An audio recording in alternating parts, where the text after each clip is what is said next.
ইয়া রাব্বাল আলামিন। আল্লাহ, তুমি না কোরআনে বলেছো বান্দা যতই গুনাহ করবে আমার কাছে তাওবা করলে আমি তোমারে মাফ করে দেব।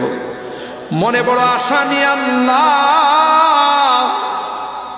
তোমার শাহী দরবারে ভিক্ষুকের মতো হাত বাড়াইলাম।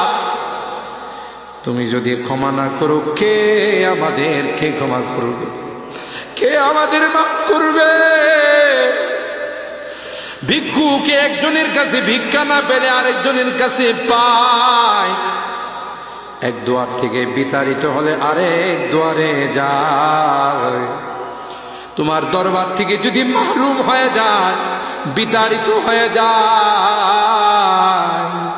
কার কাছে যাব? কে আমাদেরকে ক্ষমা করবে?